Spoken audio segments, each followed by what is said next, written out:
What do most people do when they save money? जब आप पैसे बचाते हैं तो आप क्या करते हैं?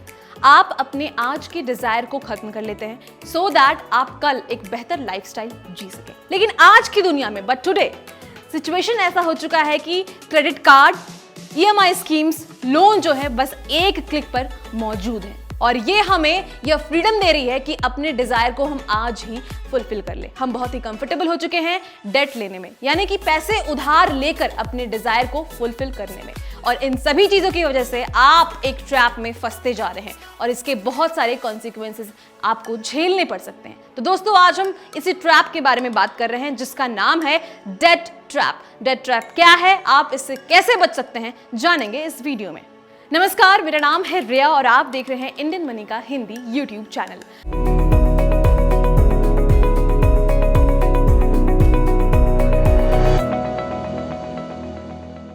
दोस्तों, डेट ट्रैप क्या होता है, साधारण शब्दों में समझते हैं। डेट ट्रैप का मतलब एक सिचुएशन जहां पे आपने जो उधार लिया है वो अमाउंट आपके आउट ऑफ कंट्रोल हो चुका है, आप उसे रीपे नहीं कर पा रहे हो। और ऐसी सिचुएशन तब पैदा होती है जब आप अपनी अर्निंग से ज्यादा खर्च करने लगते हो। बट लाइफ में अनएक्सपेक्टेड इवेंट्स भी होते हैं जिसकी वजह से आप डेट में चले जाते हो। एक ऐसा सिचुएशन हो जाता है जहां पर अगर आपने कुछ डिसाइड किया होता है कि आप आगे की स्टडीज की पढ़ाई करोगे लेकिन आपके पास पैसे नहीं है, तो आप जो है वो लोन लेते हो और आप डेट में चले जाते हो। इसके अलावा बहुत सारे सिचुएशन और भी आते हैं और कई बार ऐसा होता है कि बैड फाइनेंशियल डिसीजन की वजह से आप जो है डेट में चले जाते हो और ऐसी सिचुएशन होने के बाद आपके ऊपर उधार का बोझ आ जाता है, यानी कि डेट का बोझ आ जाता है। कई बार तो ऐसा होता है कि एक लोन को रीपे करने के लिए आपको दूसरा लोन लेना पड़ता है और उसके बाद आपकी जो भी कमाई होती है वो इन दोनों लोन के इंटरेस्ट को पे करने में चली जाती है और आप एक साइकिल में ट्रैप हो जाते हो जिसे हम कहते हैं डेट ट्रैप। अब आप एक एग्जाम्पल के तौर पर समझ लो, आप डेट में हैं और आपकी जो अर्निंग कैपेसिटी है वो काफ़ी कम है और आपकी जो लोन रीपेमेंट कैपेसिटी है वो काफ़ी ज़्यादा है, यानी कि आपको बहुत सारा पैसा पे करना है और आप जो है मात्र 5,000 रुपये मान लो अर्न कर रहे हो और आपको 6,000 रुपये पर महीने इंटरेस्ट देना है। तो यहाँ पर क्या होता है, ये सारी चीज़ें पाइलअप होती जाती है और उसके बाद आप एक ट्रैप में फंस चुके होते हो, एक साइकिल में फंस चुके होते हो, सिर्फ और सिर्फ इस वजह से कि आपको लोन बहुत ही इजीली मिल गया था और आप अपने आज के डिजायर को फुलफिल कर रहे थे। अब हम समझते हैं कॉमन कॉजेज ऑफ डेट, यानी कि आप अगर उधार में चले गए हो तो इसकी जो कॉमन वजह है वो क्या क्या हो सकती है और फिर बाद में आपको बताएंगे कि आप कैसे इन सभी चीजों से बच सकते हो। सबसे पहला रीजन ये होता है लॉस ऑफ इनकम और लो इनकम, यानी कि आप जो अर्न कर रहे हो वो बहुत ही कम है और आपकी एक्सपेक्टेशन जो है लाइफ से, लाइफस्टाइल जीने की, वो काफी ज्यादा है। अगर आप 10,000 रुपए कमा रहे हो लेकिन आप चाहते हो कि आप हर वीकेंड पार्टियां करो, आप हर वीकेंड मूवीज देखो, तो यहाँ पर आपके एक्सपेक्टेशन के अकॉर्डिंग आपकी जो अर्निंग है, आपकी जो इनकम है वो काफी ज्यादा है। ऐसे में लोग जो है अपने लाइफस्टाइल को एंजॉय करने के लिए उधार लेते हैं और डेट में चले जाते हैं और उसके बाद एक साइकिल में फंस जाते हैं जिसे हम कहते हैं डेट ट्रैप। दूसरा जो है वो ये कि EMI exceeds 50% of your income. आपकी सैलरी 50,000 रुपए है लेकिन आपकी EMI 25,000 रुपए है, तो आप अपनी जिंदगी बसर कैसे करोगे, आप मुझे बताओ। यहाँ पर सिचुएशन ऐसी आ जाती है कि आपके पास मात्र 25,000 रुपए बचते हैं। इसमें आपको ऑफिस से आने जाने के जितने भी खर्च उसको पूरा करना होता है, अपनी फैमिली की नीड को भी फुलफिल करना होता है और डेली रिक्वायरमेंट्स भी भरने होते हैं, यानी कि 25,000 तो आपके EMI में चले गए और 25,000 मात्र आपके पास हर महीने बचते हैं। ऐसे में आप क्या करते हो, हर महीने कहीं से उधार ले लेते हो और फिर ये आपको एक साइकिल में ले जाता है जिसे हम कहते हैं डेट ट्रैप। फिर अगला जो है वो ये है कि आपका जो फिक्स्ड एक्सपेंस है वो आपके 70% इनकम को खा जाता है। अब फिक्स्ड एक्सपेंस में बहुत सारी चीज़ें आती हैं, कुछ वैसे एक्सपेंस जिसको आप इग्नोर नहीं कर सकते हो। डेली लाइफ के एक्सपेंसेस, बिजली बिल है, रेंट है, आपके आने जाने का खर्च है, खाना है, आपकी जो भी ग्रॉसरीज हैं वो है, आपकी वाइफ है, आपके बच्चे हैं, तो आपका जो फिक्स्ड एक्सपेंस है वो आपके इनकम को 70% खा रहा है। तो आप क्या करते हो, अगर आपको कोई और एक्टिविटी प्लान करनी है, अगर आपको कहीं जाना भी है, तो आप उसके लिए लोन लेते हो और उसके बाद आप जो है डेट में चले जाते हो। अगला है एजुकेशन कॉस्ट। हम सबको पढ़ाई करनी होती है और बहुत ही अच्छे लेवल की भी करनी होती है। कुछ लोग ऐसे होते हैं जिनके पास अर्निंग उतनी नहीं होती है, लेकिन वो चाहते हैं कि वो बड़े बड़े इंस्टीट्यूट्स में, प्राइवेट इंस्टीट्यूट्स में पढ़ाई करें। और भी बहुत सारे रीज़न हैं, हो सकते हैं कि उनके बैकग्राउंड उतनी अच्छी ना हो, उनका जो फाइनेंशियल कंडीशन है वो बहुत अच्छा ना हो, इसकी वजह से वो जो है एजुकेशन लोन लेते हैं। तो एजुकेशन कॉस्ट जो आता है वो भी आपको डेट में ले जा सकता है। अगली वजह है अनएक्सपेक्टेड इमरजेंसी। कई बार ऐसा होता है कि हमारी लाइफ में ऐसे सिचुएशन आ जाते हैं जिसके कारण हमें लोन लेना पड़ता है। कई बार ऐसा होता है कि आपकी पेरेंट्स, आपकी फैमिली के साथ कुछ ऐसा हो जाता है कि आप ही रहते हो, आप ही बचते हो उनके करता धरता, तो आपको लोन लेना ही पड़ता है ताकि जो उनके साथ सिचुएशन आई है वो आप ठीक कर सको। तो ये भी एक रीजन है कि लोग जो है वो डेथ में चले जाते हैं। अगला है एक्स्ट्रावैगेंट लाइफस्टाइल। बहुत सारे लोगों को ऐसी लाइफस्टाइल जीने की इच्छा होती है, ऐसी लाइफस्टाइल जीने की एक कहते हैं ना कि अंदर से होती है कि मैं तो बहुत ही लाविश लाइफस्टाइल जीऊंगी, मुझे एसी में ही रहना है, मुझे कार से ही कहीं जाना है। तो ये सारी लाइफस्टाइल की जो आदतें हैं जिन लोगों में होती है, वो लोग कई बार जो है डेट में चले जाते हैं क्योंकि उनकी इनकम जो होती है उससे काफ़ी कम होती है। बट लाइफस्टाइल तो मुझे अच्छा ही चाहिए, तो इसकी वजह से आप जो है वो डेट में चले जाते हैं। अगला है बैड बजटिंग, यानी कि आप जो है अपने बजट को मैनेज नहीं कर रहे हो। बहुत अर्निंग्स हैं आपकी, लेकिन हर वीक आपके खर्चे इतने हैं क्योंकि आपने उसे मैनेज नहीं किया है, आपने बजटिंग नहीं किया है, आपको पता नहीं है कि आपके पैसे कहाँ जा रहे हैं, कहाँ खर्च हो रहे हैं, किसको जा रहे हैं। तो इसकी वजह से भी आप डेट में चले जाते हो क्योंकि आपकी अर्निंग काफ़ी ज़्यादा होती है, तो आप सारे खर्चे जो है वो 15 दिन में कर दे रहे हो बेफिक्र होकर, क्योंकि आपकी कोई तो बजट ही नहीं है, आपने तो कोई बजट बनाया ही नहीं अपनी मंथ। इसके बाद आप क्या करते हो, अपने क्रेडिट कार्ड से खर्च कर लेते हो या फिर ईएमआई ले लेते हो या फिर लोन पे कुछ चीज़ें खरीद लेते हो। ऐसे में क्या होता है कि आप जो है डेट में चले जाते हैं। अगला है डिपेंडिंग ऑन क्रेडिट कार्ड्स। ऐसे एग्जाम्पल्स मेरे आसपास भरे पड़े हैं और बहुत मुश्किल से मैंने उन्हें समझाया है कि क्रेडिट कार्ड का इस्तेमाल आपको कब और कैसे करना चाहिए। इसके ऊपर हमने एक वीडियो भी बनाया, आप उस वीडियो को भी हमारे चैनल पर देख सकते हैं कि क्रेडिट कार्ड का इस्तेमाल कहाँ करना चाहिए और कैसे क्रेडिट कार्ड आपके लिए यूजफुल हो सकता है। लेकिन बहुत सारे लोग जो हैं वो क्रेडिट कार्ड्स पे ही डिपेंडेंट होते हैं। उन्हें लगता है कि चलो कोई बात नहीं, मैं आज खर्च कर दे रहा हूँ, कल मैं रीपे कर दूंगा। क्या हो अगर आपके पास कुछ इमरजेंसी सिचुएशन आ जाए, आपके पास जो अर्निंग है वो आपके पास ना रहे, तो आप क्रेडिट कार्ड का बिल कैसे पे करोगे? ऐसे में आपको डेट में तो जाना ही पड़ेगा। अगला है लिटिल और नो सेविंग्स। कई बार ऐसा होता है कि हम सेविंग्स के बारे में सोचते ही नहीं है। कई लोगों को इस बात की नॉलेज ही नहीं होती है कि उन्हें सेविंग्स भी करनी होती है और इसकी वजह से वो बिल्कुल भी सेव नहीं करते और बाद में जाकर अगर कोई इमरजेंसी सिचुएशन आती है तो वो अपने सारे पैसे वहां इन्वेस्ट कर देते हैं या फिर लोन लेकर उस सिचुएशन को टैकल करते हैं। दोस्तों, ये तो हमने आपको बताया कि आपके डेट ट्रैप में जाने के, यानी कि डेट में जाने के क्या क्या कारण हो सकते हैं, क्या क्या कारण जो हैं जनरली होते हैं।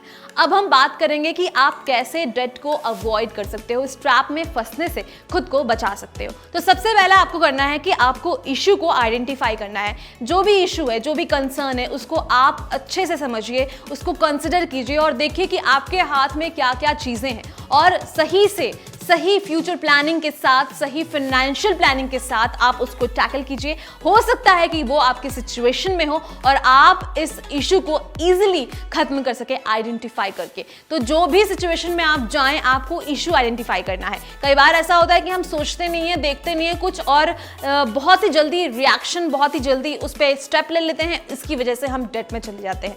तो जो भी इशू है उसे आप आइडेंटिफाई कीजिए आपकी लाइफ में, या फिर आपके गोल्स क्या हैं, फाइनेंशियल गोल्स क्या हैं, इन सभी को आइडेंटिफाई कीजिए, इशू को आइडेंटिफाई कीजिए और उसके बाद हो सकता है कि इस वजह से आप जो है डेट में ना जाएं अपने एक स्मार्ट प्लानिंग की वजह से। अगला है प्रायोरिटाइज योर नीड्स। एनालिसिस कर लिया है आपने, अपने इशू को आइडेंटिफाई कर लिया है, अब आप अपने नीड्स को प्रायोरिटाइज कीजिए। आप एक लिस्ट बनाइए कि आपको इस महीने किन किन खर्च को करने की ज़रूरत है। बहुत सारे फिक्स्ड एक्सपेंसेस जो हैं जिसको आप टैकल कर सकते हो, कट डाउन कर सकते हो, कट डाउन करो। यानी कि आपको यहाँ पर प्रॉपर प्लानिंग करनी होगी, अपने नीड्स को प्रायोरिटाइज कीजिए। कई बार ऐसा होता है कि मुझे लगता है कि नहीं, एसी इज़ नीडेड, मुझे हर रूम में एसी चाहिए, लेकिन ज़रूरी नहीं है। अगर आपके पास उतने पैसे नहीं हैं, अगर आप उतने फाइनेंशियली साउंड नहीं है, तो आपको लैविश लाइफस्टाइल जीने के बारे में अभी सोचना चाहिए। You need to take rest, you need to analyse things. आपको इशू आइडेंटिफाई करना है, उसके बाद अपने नीड्स को प्रायोरिटाइज कर उसके बाद ही कोई एक्शन लेना है। अपने बिहेवियर में भी आपको चेंजेस करने हैं, अपने लाइफस्टाइल बिहेवियर में आपको चेंजेस करने हैं, सो दैट बहुत एक्सपेंसेस ना हो और आप समझ जाओ कि अगर आपकी इनकम इतनी है तो आप एक प्रॉपर एक लिमिटेड लाइफस्टाइल ही जी सकते हो और उसकी वजह से आप जो है वो आपके ऊपर कोई उधार या कोई डेट नहीं आएगा। आप जो है अपनी जिंदगी शांति से जियोगे instead of paying your debt. उसके बाद आपको डेट कंसोलिडेशन को भी कंसिडर करना है। इसका मतलब ये होता है कि एक प्रकार का ऐसा लोन होता है जो सारे लोन्स को पे कर देता है, यानी कि आपके जितने भी एक्स्ट्रा लोन्स है आप सबको एक साथ पे कर दीजिए, फिर आपके ऊपर बस एक ही भार होगा इस लोन को रीपे करने में। फिर आप जो है शांति से एक ही ईएमआई भरोगे और चिल्ड आउट रहोगे कि चलो मेरे पास अब इतने पैसे हैं तो मुझे इतना ईएमआई बस एक जगह दे रहा है। अगर आप बहुत ही मेस क्रिएट कर दोगे ना, अगर आपके 5-6 लोन्स हैं तो आप जो है एक बहुत ही बुरे ट्रैप में फंस जाओगे, आपकी साइकिल जो है पूरी बिगड़ जाएगी। इसलिए आप इसको भी कंसिडर कर सकते हो एक ऐसे सिचुएशन में जहां पर आपके पास बहुत सारे लोन्स हैं, आप बहुत ज्यादा ही डेट में चल रहे हो। अगला है leverage your investments to repay debt. अगर आपने किसी म्यूचुअल फंड में, किसी स्टॉक मार्केट में कहीं पे भी इन्वेस्ट किया है लॉन्ग टर्म के लिए, शॉर्ट टर्म के लिए, तो वो जो इन्वेस्टमेंट आपने किया है उसको आप यूज करो टू रीपे योर डेट। ये नहीं कि हम उधार में हैं लेकिन मुझे पता है कि मैंने तो म्यूचुअल फंड्स में इन्वेस्ट कर रखा है, उस पैसे को निकाल नहीं रहे। आप यहाँ पर उसे रीपे करो, उसके बाद आप वेल्थ जो है वापस से क्रिएट कर सकते हो। अगर आपके ऊपर कोई उधार नहीं रहेगा तो आपके पास जो भी अमाउंट रहेगा, जो भी अमाउंट आप सेव करोगे वो आप वापस से अपने इन्वेस्टमेंट्स में लगा सकते हो। तो इस बात का आप ख्याल रखें, अगर आपने कहीं भी इन्वेस्ट किया है तो उसका इस्तेमाल आप कर सकते हैं to repay the debt. Stop making on more debt. Guys, आपको इस बात को समझने की बहुत जरूरत है कि एक लोन को रीपे करने के लिए आप 10 और लोन ले रहे हो, ये कहीं से भी सही नहीं है। क्योंकि आप एक लोन लोगे, मान लो 50 लाख का आपने या फिर 5 लाख का आपने एक लोन लिया, 5 लाख मान लेते हैं, डोंट टेक 50 लाख, 5 लाख का लोन लिया है और आपका इंटरेस्ट जो है वो बढ़कर 8 लाख रुपए हो गया है। अब आप दूसरा 5 लाख रुपए ले रहे हो ताकि आप जो है इस 8 लाख को इस 8 लाख को पे कर सको, यानी कि आप यहाँ पर 5 ही लाख पे कर पाओगे, 3 लाख अभी भी यहाँ बचा रहेगा और उसके अलावा ये 5 लाख भी आपके पास होगा विद इंटरेस्ट, यहाँ भी विद इंटरेस्ट। तो आप ऐसे में एक ऐसे सिचुएशन में फंसोगे कि जिसको सॉल्व करने का कोई तरीका नहीं होगा और आपको जो है फाइनेंशियल स्ट्रेस भी रहेगा, मेंटल स्ट्रेस भी रहेगा। अगला है बिल्ड एन इमरजेंसी फंड। ये हमने बहुत सारे वीडियोस में आपको बताया है, एक वीडियो स्पेसिफिकली हमने इस पे बनाया है कि इमरजेंसी फंड क्या होता है, आप कैसे बना सकते हो, क्या क्या तरीके हैं और ये क्यों ज़रूरी है। तो दोस्तों, आपको इमरजेंसी फंड क्रिएट करना है सो दैट अगर आपके पास कोई भी ऐसा सिचुएशन हो तो आप उसको हैंडल कर सको। यानी कि अगर आपने ऑलरेडी अपने 10 लाख के इमरजेंसी फंड बना लिए हैं मान लो, तो आप आराम से अपने जो डेट है उसको पे कर सकते हो। ऐसा तो नहीं होगा ना कि आपके पास इमरजेंसी फंड रहेगा तब भी आप अपने डेट को पे नहीं करोगे। तो आपको एक इमरजेंसी फंड बनाने की ज़रूरत है। अगर आपने आज से इसकी शुरुआत कर ली तो आप कभी भी ज़िंदगी में किसी भी डेट में नहीं जाओगे। अगला है पे of your expensive loan first. दोस्तों, अगर आपने बहुत सारे लोन्स ले लिए हैं, आप बहुत ही गंदे डेट में फंस चुके हो, आपको सबसे पहले सबसे महंगा लोन रीपे करना है, उसे खत्म करना है। क्योंकि जितना ज्यादा एक्सपेंसिव वो लोन है उतना ही ज्यादा आपको इंटरेस्ट लग रहा है और इसके बाद आपके पास बहुत भार हो जाएंगे। तो सबसे पहले आप अपना सबसे महंगा लोन जो है उसे रीपे करिए और उसे खत्म करिए। अगला और आखिरी है look for ways to increase your income. यानी कि आप तरीके ढूंढिए कि कैसे आप अपने इनकम को बढ़ा सकते हैं। Freelancing, extra work, high work is needed.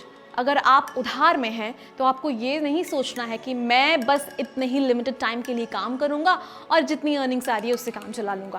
अगर आपके पास डेट है, अगर आप डेट में जा चुके हो, एक इंसान अगर उधार के भार में फंस चुका है तो उसे तरीके ढूंढने चाहिए ऑफ मोर इनकम। जहां से पैसे आए, जिस तरह से पैसे आए, अपने टैलेंट को यूज कीजिए, फ्रीलांसिंग कीजिए, कंटेंट क्रिएशन कीजिए। हर मुश्किल का एक ना एक सोल्यूशन होता है और यहाँ पर एक सोल्यूशन ये भी हो सकता है कि आप अपने इनकम के तरीकों को ही बढ़ा लीजिए।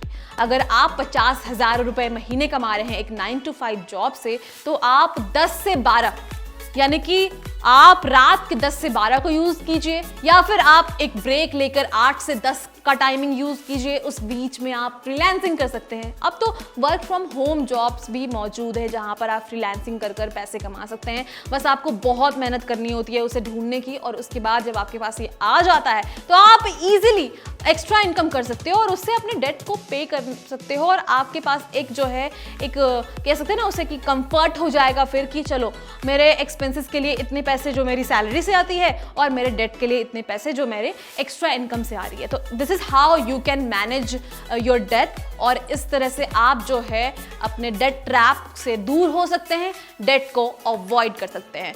तो इस वीडियो में हमने जाना कि डेट ट्रैप क्या होता है और किन कारणों से होता है और आप कैसे इससे बच सकते हैं। उम्मीद है कि आपने ये सब कुछ समझ लिया है। अगर आपके आसपास कोई भी ऐसा व्यक्ति है जो इस ट्रैप में फंस चुका है, ऐसी स्थिति में है, तो आप उनको ये वीडियो जरूर सजेस्ट करें। इसके अलावा आप अपने आप में भी ये समझें कि आप ऐसी सिचुएशन में कभी ना जाएं, और अगर जाते हैं तो आप कैसे इससे बच सकते हैं। फिलहाल के लिए बस इतना ही। बहुत बहुत शुक्रिया।